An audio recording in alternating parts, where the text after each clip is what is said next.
సర్వం మాయ movie review. ఈ movie 2 hours and 27 minutes తో జియో హాట్‌స్టార్ లో స్ట్రీమ్ అవుతుంది. ఈ మూవీ రివ్యూ మీకు కొంచెం ముందలే రావాలి గైస్. కాకపోతే ఏంటంటే నైట్ ఒక మూవీ చూశాను. ఆ మూవీకి అయితే తడిసి మూపిడైంది. అప్పటికి ఈ మూవీ ఒక 1 hour చూశాను. ఇంకా నా వల్ల కాలేదు. అసలు నాకు అర్థం కాని ఏంటంటే ఈ మూవీ మలయాళంలో 150 crores కలెక్ట్ చేసిందంట. ఈ న్యూస్ చూడంగానే నాకైతే బుర్రపాడు గైస్. రే ఎలా రా అనుకున్నా నేనైతే. అంటే ఏంటంటే గైస్ మూవీలో కామెడీ ట్రై చేస్తారు, హర్రర్ ట్రై చేస్తారు. ఈ రెండు నాకు వర్కౌట్ అవ్వలేదు గైస్. ఫస్ట్ ఆఫ్ ఆల్ ఈ మూవీకి ఈ రెండు మెయిన్ జానర్స్ అన్నమాట. మూవీ మొత్తం వీటి మీద నడుస్తూ ఉంటుంది. మూవీలో ఏంటంటే మన హీరో అండ్ వాళ్ళ ఫ్యామిలీ ఏంటంటే పూజలు అవి చేస్తా ఉంటారు కదా, అంటే పంతులు ఆర్ఎల్స్ బ్రాహ్మణులు అంటారు కదా. మూవీలో మన హీరో అదనమాట. మూవీలో వాళ్ళ స్లాంగ్ గైస్ పర్ఫెక్ట్ గా ఉండదు అనమాట. మనం ఒకసారి డీజే మూవీ చూసుకుంటే డీజే అంటే డీజే టిల్లు కాదు గైస్, అల్లు అర్జున్ గారి మూవీ దువ్వాడ జగన్నాథం. ఆ మూవీలో గైస్ వాళ్ళ స్లాంగ్ గైస్ చాలా అంటే చాలా బాగుంటుంది. మీకు కొంచెం నవ్వు కూడా తెప్పిస్తుంది అనమాట వాళ్ళ స్లాంగ్ తో. డీజే మూవీలో వాళ్ళ నాన్నగారు ఒరే సొంత అంటే నీకు ఆ లాంగ్వేజ్ ఎక్కుద్ది అనమాట, కొంచెం నవ్వు తెప్పిస్తూ ఉంటుంది. అలాగే అల్లు అర్జున్ గారు నాన్నగారు అంటే మీకు ఒక చిన్న వార్డ్ లో ఒక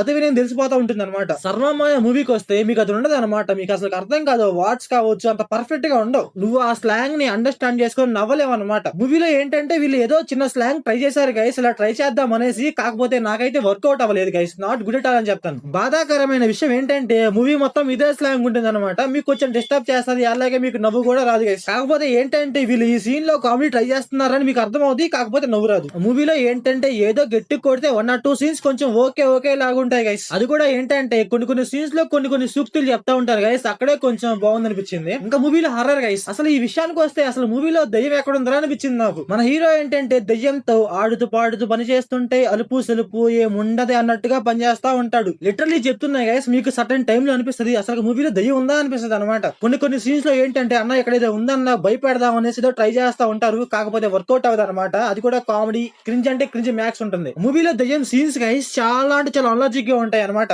మూవీలో ఏంటంటే గైస్ దయ్యం ఎవరికి కనిపించదు, ఓన్లీ మన హీరోకే కనిపించింది. దయ్యం ఏంటంటే ఒక ఫోన్ పట్టుకొని అందరి ముందర వాడుతా ఉంటుంది. అంటే దయ్యం ఎవరు కనిపించదు ఓకే, కాకపోతే అందరికి ఫోన్ కనిపించింది కదా. అలాగే దయ్యం నడుచుకుంటా వెళ్తా ఉంటే అక్కడ షాడోస్ పడతా ఉంటాయి, అవి ఎవరికి కనిపించవా. అలాగే ఈ దయ్యం ఏంటంటే ఏ బాడీలోకి పెడితే ఆ బాడీలోకి వెళ్ళిపోతా ఉంటుంది. సరే ఇదంతా ఓకే అనుకుంటే మూవీలో క్రింజ్ అంటే క్రింజ్ కామెడీ ట్రై చేస్తా ఉంటారు గైస్ దయ్యంతో. మన హీరో అండ్ దయ్యం మాట్లాడుకుంటున్నప్పుడు పక్కన చూసి తిక్కలోలు అనుకోవటం, అలాగే మన హీరో ఏది చెప్తే ఆ దయ్యం అలా చేసుకుంటూ పోవటం, చిన్న సీన్స్ అనమాట. అవైతే కొంచెం క్రింజ్ గా అనిపించాయి. అలాగే మూవీలో ఏంటంటే ఈ అమ్మాయి దయ్యం ఇలా అయిందని అనేసి ఒక చిన్న స్టోరీ ఉంటుంది అనమాట. ఆ స్టోరీ అయితే నాకైతే అంత నమ్మశక్యంగా లేదు గైస్. ఏదో తీయాలి అక్కడ ఏదో పెడదాము అన్నట్టుగా ఉంటుంది తప్పే, అంత మించి ఇంకేం లేదు. ఆ క్లైమాక్స్ లో ఏదో చిన్న స్టోరీ పెట్టుకొని ఏదో ఎమోషన్ ట్రై చేస్తారు కానీ నాకైతే వర్కౌట్ అవ్వలేదు గైస్. ఇంకా ఈ మూవీ ప్లాట్ లైన్ ఏంటంటే మన హీరో ఒక గిటారిస్ట్ ఒక మ్యూజికల్ గ్రూప్ లో పనిచేస్తా ఉంటాడు. అయితే కొన్ని కారణాల వల్ల ఆ గ్రూప్ లో నుంచి తప్పుకోవాల్సి వస్తుంది. ఆ గ్రూప్ నుంచి తప్పుకొని మన హీరో వాళ్ళ ఊరికి వస్తాడు. అప్పుడు ఏం జరిగింది, వాళ్ళ ఊర్లో ఏం జరిగింది, మన హీరోకి ఆ దెయ్యానికి ఏం సంబంధం మన మూవీలో చూస్తాం. ఇంకా ఈ మూవీ ఫ్యామిలీ వాచబుల్ అంటే yes guys watchable, adult scenes అయితే ఏముండవు. ఇంకా మూవీలో సాంగ్స్ గైస్ ఉన్నాయంటే ఉన్నాయంతే. నాకైతే తెలుగులో అయితే అంతగా నచ్చలేదు. ఒక దగ్గర ఒక చిన్న ఫైట్ అవుతుంది గైస్, ఆ ఫైట్ లో ఒక చిన్న బీజిఎం వస్తుంది. ఆ బీజిఎం అయితే కొంచెం బాగుంది అనిపించింది అంతే. అది కూడా సెకండ్ హాఫ్ లో ఒక చిన్న సాంగ్ వస్తుంది, ఆ సాంగ్ కూడా ఓకే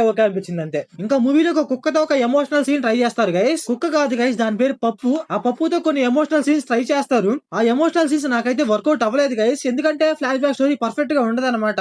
ఏదో ఎలా పడితే అలా చెప్తా ఉంటారు, నాకైతే అసలు అర్థం కాలేదు, నాకైతే వర్కౌట్ అవ్వలేదు. ఫస్ట్ ఆఫ్ ఆల్ ఆ ఎమోషనల్ సీన్ స్టార్టింగ్ లోనే కొంచెం బాగా బిల్డ్ చేసుకుంటే కొంచెం బాగుండు అనిపించింది. ఆ ఎమోషనల్ సీన్స్ బిల్డ్ చేసుకోవడానికి చాలా అంటే చాలా టైం ఉంటుంది గైస్, కాకపోతే వీళ్ళు బిల్డ్ చేసుకోలేదు. ఇంకా లాస్ట్ ఒక 40 minutes అనగా అప్పుడు వస్తుంది గైస్ హీరోయిన్. తన క్యారెక్టర్ కొంచెం బాగుంటుంది గైస్, తన క్యారెక్టర్ ఇంకా కొంచెం ఎక్స్టాండ్ చేసి తనకి స్క్రీన్ టైం ఇంకా కొంచెం బాగా ఇస్తే కొంచెం బాగుండి అనిపించింది. మూవీలో తనకి స్క్రీన్ టైం చాలా అంటే చాలా తక్కువ ఇచ్చారు గైస్. తన క్యారెక్టర్ కొంచెం బాగుంటుంది, కాకపోతే మన హీరో అండ్ అమ్మాయి మీద ఒక సీన్ ఉంటుంది గైస్, ఆ సీన్ కొంచెం బాగుంటుంది. అది కూడా ముంబైలో ఉంటుంది అనమాట. ఆ సీన్ కొంచెం బాగుంటుంది. అలాంటి సీన్స్ ఇంకా ఒక 2-3 ఉంటే కొంచెం బాగుండి అనిపించింది నాకైతే. కాకపోతే ఏంటంటే క్లైమాక్స్ వచ్చేందుకు వీళ్ళు స్టోరీ మొత్తం అలా తిప్పేస్తారు అనమాట. అందువల్ల స్టోరీ మొత్తం చేంజ్ అయిపోద్ది. అందువల్ల అమ్మాయికి అయితే స్క్రీన్ టైం చాలా అంటే చాలా తక్కువ ఉంటుంది గైస్. ఇంకా మూవీలో డైరెక్షన్ అండ్ పర్ఫార్మెన్స్ గైస్ అందరూ పర్లేదు, బాగానే చేశారు, ఓకే. సో ఓవరాల్ గా మూవీ ఎలా ఉందంటే నాకైతే బిలో యావరేజ్ అనిపించింది గైస్. ఈ మూవీని పీస్ ఆఫ్ మైండ్ కోసం చూద్దామన్నా సరే మధ్యలో హర్రర్ తెస్తాడు, అందువల్ల వర్కౌట్ అవ్వదు అనమాట. మూవీ స్టార్టింగ్ లో ఒక ½ an hour గైస్ కొంచెం పీస్ ఆఫ్ మైండ్ తో వెళ్తుంది. అక్కడ కొంచెం పీస్ ఆఫ్ మైండ్ గా ఉంటుంది అనుకోండి, అక్కడ కామెడీ కావచ్చు, లిటిల్ బిట్ ఆఫ్ ఓకే ఉంటుంది అంతే. సో